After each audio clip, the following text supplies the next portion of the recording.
नमस्कार, आप देख रहे हैं आर्या न्यूज। मैं हूं आपके साथ पल्लवी सिंह। बुलेटिन की शुरुआत करेंगे इस वक्त की बड़ी और अहम खबर के साथ। बता दें कि आगरा जनपद में किसानों की गिरफ्तारी शुरू हो चुकी है। दरअसल आपको बता दें, मुजफ्फरनगर में आज किसान महापंचायत है, जिसको लेकर पुलिस प्रशासन सख्त है। और इसी बीच आगरा जनपद में किसानों की गिरफ्तारी शुरू कर दी गई है। मुजफ्फरनगर जाने से रोकने के लिए पुलिस हाई अलर्ट पर है और इस दौरान किसी भी स्थिति के लिए निपटने के लिए पुलिस तैयार। मुजफ्फरनगर के सिसौली में किसानों की महापंचायत रखी गई है और इसी के साथ ही अब आपको बता दें, किसानों की गिरफ्तारी होना शुरू हो गया है। पुलिस हाई अलर्ट पर। मुजफ्फरनगर से इस वक्त की बड़ी खबर, पुलिस किसानों को वहां पर इकट्ठा होने से रोक रही है। इसी के चलते किसानों की गिरफ्तारी करना शुरू कर दिया गया है। मुजफ्फरनगर के सिसौली से इस वक्त की बड़ी खबर आ रही है, आपको बता रहे हैं, जहां पर आगरा जनपद में किसानों की गिरफ्तारी हो गई है। हालांकि आपको बता दें, किसानों की तरफ से शांतिपूर्ण ढंग से विरोध प्रदर्शन किए जाने को लेकर पहले ही घोषणा की जा चुकी थी, लेकिन पुलिस की तरफ से कुछ किसानों की गिरफ्तारी की जा चुकी है। साथ ही किसानों का आरोप है कि पुलिस उन्हें महापंचायत में जाने से रोक रही है। आगरा जनपद से बड़ी खबर, जहां पर किसानों की गिरफ्तारी हो गई है।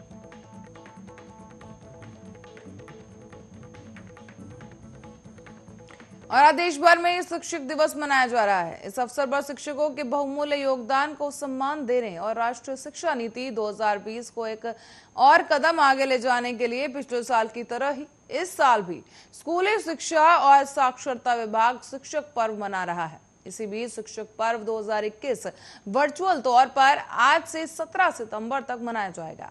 राष्ट्रपति रामनाथ कोविंद आज एक वर्चुअल कार्यक्रम में 44 शिक्षकों को पुरस्कृत भी करेंगे। साथ ही इस दौरान इन सभी 44 पुरस्कृत शिक्षकों पर एक भी डॉक्यूमेंट्री दिखाई भी जाएगी।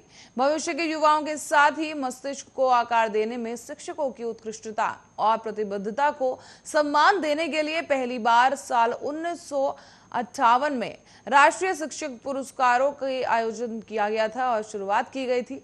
साथ ही प्राथमिक और माध्यमिक स्कूलों में काम कर रहे प्रतिभाशाली शिक्षकों को सार्वजनिक तौर पर सम्मानित करने के लिए पुरस्कार दिए जाते हैं।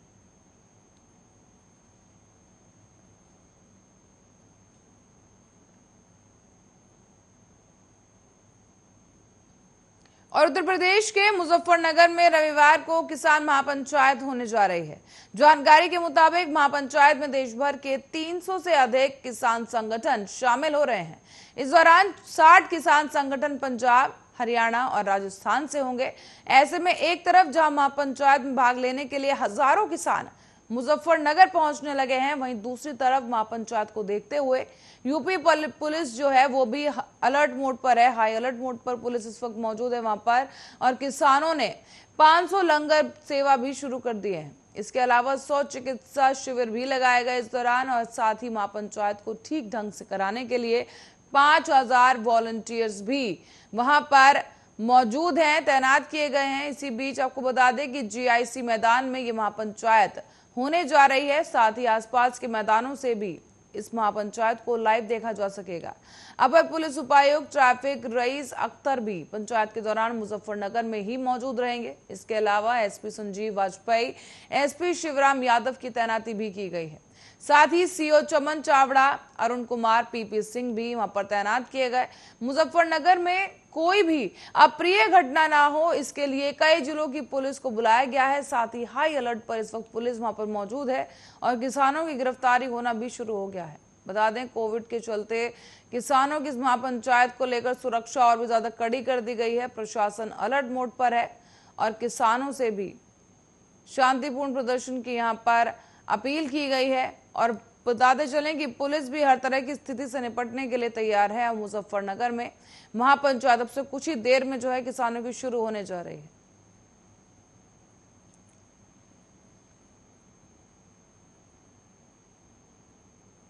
आरएसएस और तालिबान की तुलना करने को लेकर अब गीतकार जावेद अख्तर पर मुश्किलें बढ़ चुकी हैं। आपको बता दें कि आरएसएस और तालिबान की तुलना करने को लेकर गीतकार और फिल्म राइटर अब जो हैं जावेद अख्तर, उनके ऊपर बीजेपी हमलावर हो चली है और इस दौरान बीजेपी ने हमला बोलते हुए कहा है कि जावेद अख्तर को अपने बयान के लिए माफी मांगनी होगी। दरअसल बीजेपी नेता राम कदम के बयान के लिए अख्तर से माफी मांगने की जो है उन्होंने अपील की है और इसके साथ ही कहा गया है कि जब तक जावेद अख्तर माफी नहीं मांग लेते तब तक देश में उनकी फिल्मों को चलने नहीं दिया जाएगा। हाल ही में एक न्यूज पोर्टल को दिए गए इंटरव्यू में जावेद अख्तर ने कहा था कि तालिबान बर्बर है, उसकी हरकतें निंदनीय हैं, लेकिन आरएसएस, विहिप और बजरंग दल का समर्थन करने वाले सभी एक जैसे हैं।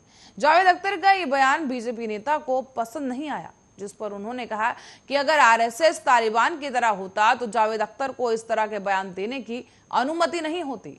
महाराष्ट्र बीजेपी के विधायक और प्रवक्ता राम कदम ने जावेद अख्तर पर निशाना साधते हुए कहा कि आरएसएस से जुड़े राजनेता सरकार में मामलों की शीर्ष पर है। ये नेता राजधर्म का पालन करते हुए देश चला रहे हैं। अगर वो तालिबान की तरह होते तो क्या अख्तर को ऐसा बयान देने की अनुमति दी जाती? ये एक सदृश्य साबित करता है कि उनके बयान गलत हैं।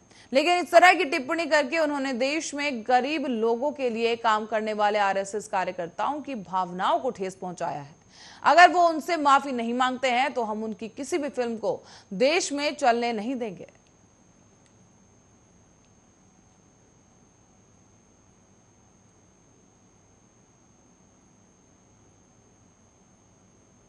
और राष्ट्रीय राजधानी दिल्ली के कुछ हिस्सों में शनिवार दोपहर को सामान्य बारिश हुई, जिसके बाद पारा नीचे चला गया। और ऐसे में अब आपको बता दें कि आईएमडी ने दिल्ली में हल्की बारिश और गरज के साथ छींटे पड़ने के पूर्वानुमान जताते हुए शनिवार के लिए येलो अलर्ट जारी किया था।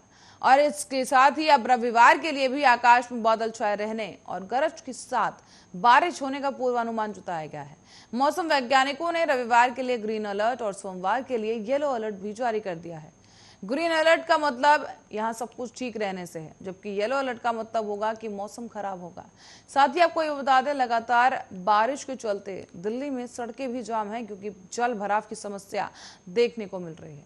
बहरहाल आगे बढ़ेंगे अगली खबर की ओर, जो आपको बता दें कि बिहार के मुख्यमंत्री नीतीश कुमार ने शनिवार को गांधी मैदान के कारगिल चौक पर आयोजित एक कार्यक्रम में 422 करोड़ रुपए की लागत से बनने वाले बहुप्रतीक्षित गांधी मैदान से साइंस कॉलेज भाया पीएमसीएच डबल डेकर फ्लाईओवर का रिमोट के माध्यम से शिलान्यास किया है और भूमि पूजन कर कार्यारंभ किया गया। इस अवसर पर आयोजित समारोह को संबोधित करते हुए मुख्यमंत्री ने कहा है कि हम लोगों को खुदा बख्श लाइब्रेरी से काफी लगाव है। मुख्यमंत्री ने आगे बताया कि अटल बिहारी वाजपेयी की सरकार में जब वो केंद्रीय मंत्री थे तो बख्तियारपुर 4 लेन सड़क का निर्माण कराया गया था। केंद्र सरकार के सहयोग से बिहार में कई सड़कों, पुल पुलियाओं का निर्माण कराया जा रहा है और राज्य सरकार भी अपनी तरफ से और सड़कों का और पुल पुलियाओं का निर्माण करने में लगी हुई है। हम लोगों का लक्ष्य है कि राज्य के किसी भी कोने में पटना में आने वाली 5 घंटे से ज्यादा वक्त ना लगे और इसी को देखते हुए सीएम नीतीश कुमार ने तमाम बड़े दावे कर डाले हैं। साथ ही उन्होंने कोरोना से पूरी दुनिया में जिस तरह का नुकसान हुआ है उस पर खेद भी व्यक्त किया है। सीएम नीतीश ने कहा कि इससे हमारे देश और बिहार काफी प्रभावित हुआ। कोरोना का खतरा अभी भी बरकरार है और इससे सभी को सचेत रहने की जरूरत है। मास्क पहनना सभी के लिए जरूरी है और एक दूसरे से दूरी बनाकर रखना, हाथ की सफाई करते रहना, बिना वजह घर से बाहर ना निकलना बेहद अनिवार्य है।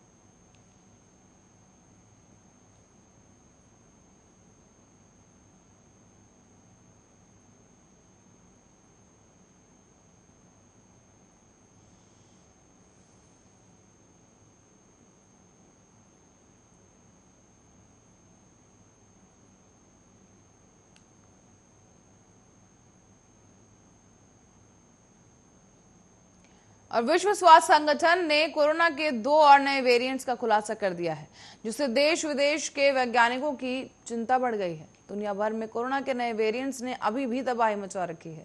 तीसरी लहर का खतरा और अब ये नया वेरिएंट, पर आखिर ये वेरिएंट्स कितने घातक हैं और इनका सामना कैसे किया जाए, देखिए इस रिपोर्ट में।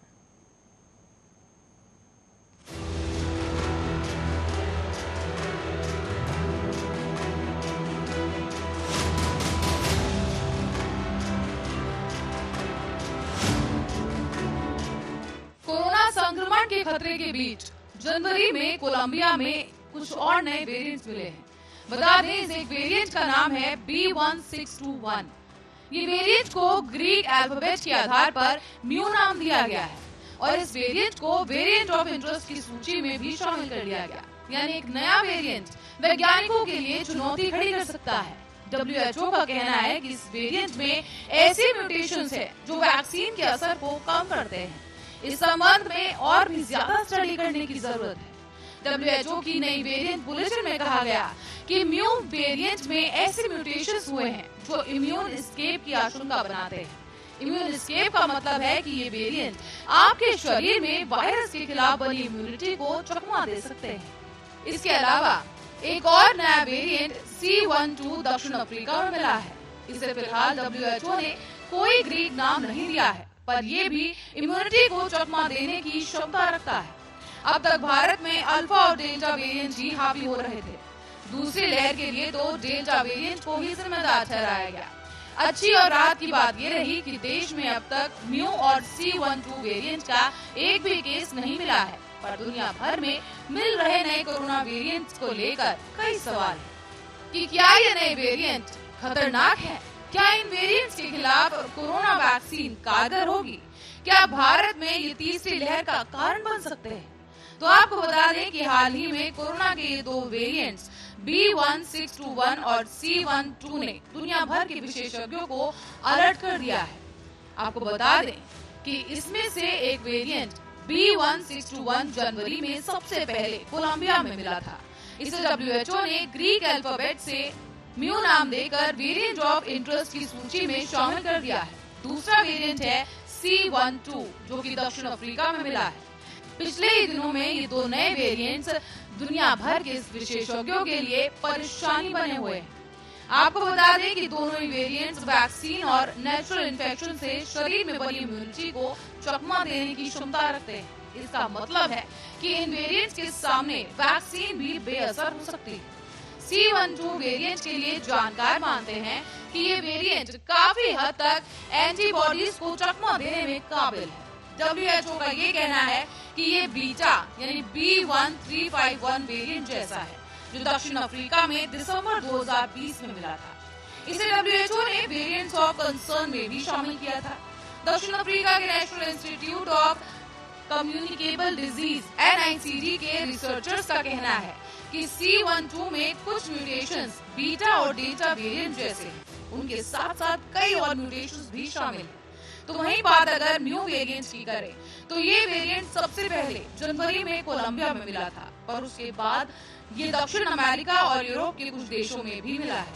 जारी किए गए वेरिएंट बुलेटिन में वर्ल्ड हेल्थ ऑर्गेनाइजेशन ने कहा है कि म्यू B1621 और उससे जुड़े हुए वेरिएंट B1621 दुनिया के 39 देशों में डिटेक्ट किया गया है। WHO का कहना है कि म्यू वेरिएंट का दुनिया भर में प्रसार कम हुआ है और ये 0.1% रह गया है। इसके बाद भी कोलंबिया में 39% और इक्वाडोर में 13% केसेस में म्यू वेरिएंट्स मिला है। हालांकि दोनों ही वेरिएंट्स की एक्टिविटी पर नजर रखी जा रही है और अध्ययन किया जा रहा है। साथ ही आपको बता दें कि नतीजों के आधार पर ही किया जाएगा कि ये कितने खतरनाक हो सकते हैं। दोनों में से सिर्फ म्यू वेरिएंट को ही WHO ने वेरिएंट ऑफ कंसर्न की सूची में शामिल किया है, जबकि दूसरे को तो अभी तक ग्रीक नाम भी नहीं दिया गया। साथ ही आपको बता दें कि WHO ने 4 वेरिएंट्स को वेरिएंट ऑफ कंसर्न की सूची में रखा हुआ है। इसमें अल्फा 193 देशों में मौजूद है, जबकि डेल्टा वेरिएंट 170 देशों में है। WHO ने 5 वेरिएंट्स को वेरिएंट ऑफ कंसर्न की लिस्ट में भी शामिल किया। इसमें म्यू भी शामिल है। इन वेरिएंट्स के फैलने की संभावनाओं की निगरानी फिलहाल की जा रही है और स्टडीज जारी है। हालांकि WHO ने नए वेरिएंट्स और म्यूटेशंस का मिलना चिंताजनक बताया है। दुनिया भर में कोरोना केस एक बार फिर से तेजी के साथ बढ़ने लगे हैं। अब तक नए केसेस के लिए सबसे ज्यादा इन्फेक्शियस डेल्टा वेरिएंट को ही जिम्मेदार ठहराया जा रहा है। ये उन इलाकों में ज्यादा तेजी से फैल रहा है जहां लोग कम वैक्सीनेटेड है और जहां पर लॉकडाउन के उपायों को हटाया जा रहा है। देश के नामी वैक्सीन साइंटिस्ट और Christian medical college doctor Gagandeep Kang के मुताबिक वायरस में म्यूटेशंस कोई नई बात नहीं है। वायरस लंबे समय तक जीवित रहने और ज्यादा से ज्यादा लोगों को इन्फेक्ट करने के लिए जीनोम्स में बदलाव करते हैं। ऐसे ही बदलाव कोरोना वायरस में भी हो रहे हैं।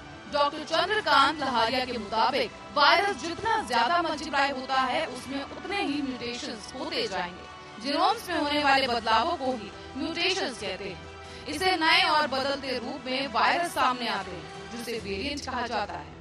WHO की एक रिपोर्ट कहती है कि वायरस जितने समय तक हमारे बीच रहेगा उतना ही उसके गंभीर वेरिएंट सामने आने की आशंका बनी रहेगी।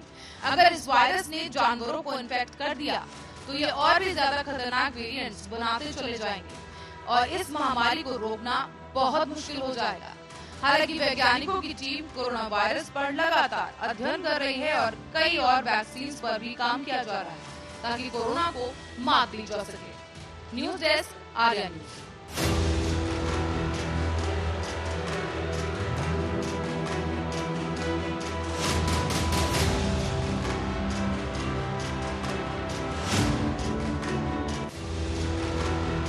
साथ ही फिलहाल के लिए बुलेटिन में इतना ही। देश और दुनिया की तमाम खबरों के लिए बने रहे हमारे साथ।